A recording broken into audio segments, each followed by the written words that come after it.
wake. It's ready for a timeout. We are getting into what I would like to do today for Timeout Tuesday is do a listening lesson.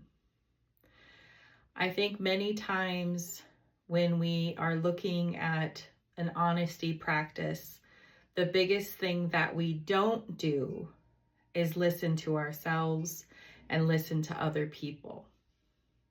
So today we're going to take a couple of breaths and I'm going to tell you a story, and then we're just going to take it all in and take a couple breaths with this listening lesson for our honesty practice. So take a big breath in,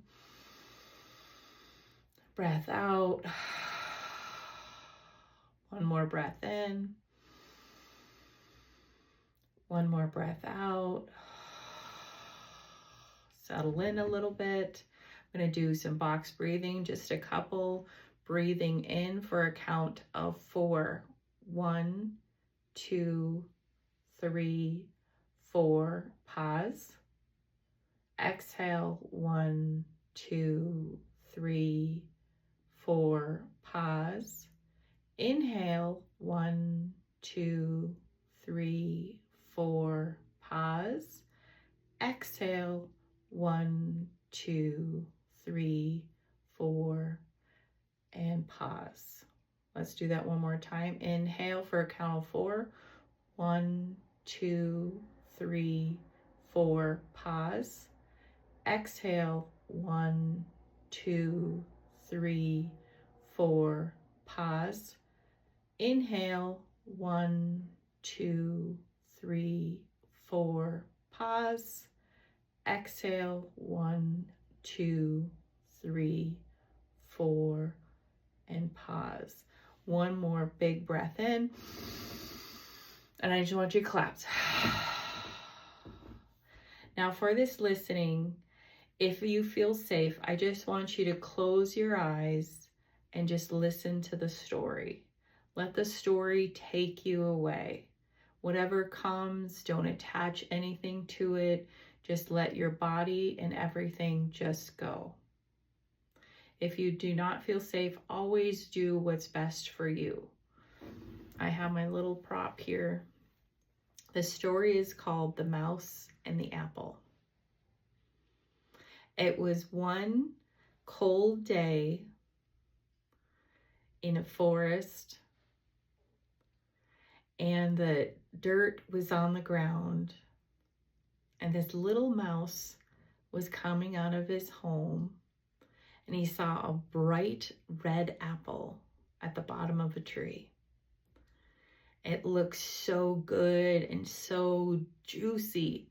So the mouse got really excited, got a little rumble in its belly, and it was ready to go get that apple. So it goes towards the apple, and the mouse's name is Zips. He had his fellow mouse say, "Hey, Zips, don't eat the apple. It's a bad apple." And then his friend got busy and moved on.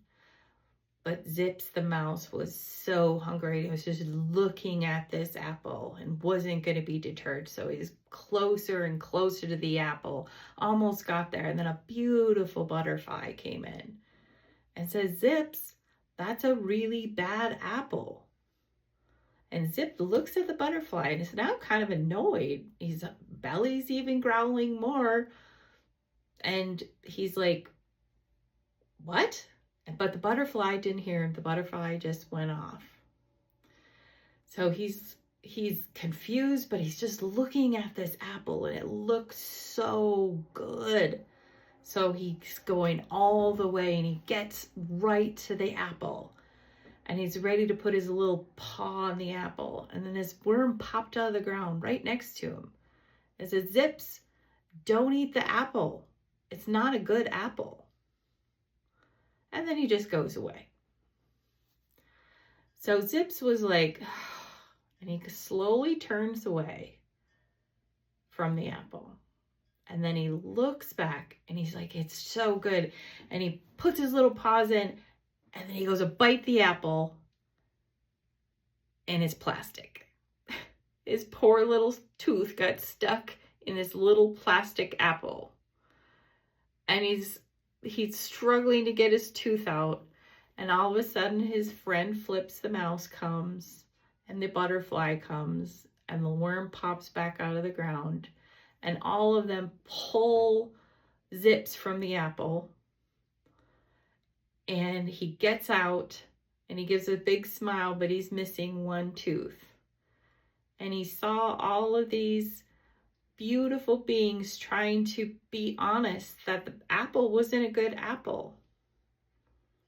But he was so determined to eat, and he was hungry, that he didn't listen to people, the little beings that were being honest with him. So he said to thank you to everybody and went on his way trying to find something that was not plastic. Now, what can we learn from Zips? That in this life, we have to start listening to that inner voice inside of us that are saying, don't do that. That's not going to serve you. Don't say that. That's not going to work. You know that doesn't feel right to you, but we don't listen to it. And this also could be said to people outside of yourself trying to be honest with you. But with me and our time out together, it's not about other people. It's about listening to ourselves. It's the person that's walking in our shoes that needs to listen to those inner voices in us that are trying to tell us what will work for us and what will not. My name is Jennifer Rose. I'm a spirituality coach. I'm currently doing a 10-week Transform You program. We did gratitude, we did self-care, grounding, support last week, and we are on week 5 of the Honesty Habit. I hope this video serves you well. If it did, might want to go look at the other videos to see if you can't find something else that will benefit you. But before we end, let's do our gratitude cards for today. We always have fun. Fix your thoughts on what is true and honorable and right and pure and loving and admirable. Think about things that are excellent and worthy of praise. Philippines 6:8. Again, listening to inner thoughts that we're talking about, the honesty within us, the voices that saying what's going to serve us and what's not. Fix your thoughts on what is true, honorable, and right, and pure, and lovingly, and admirable, and think about things that are excellent and worthy of praise. I hope this serves you well. Take care, my peeps. Bye.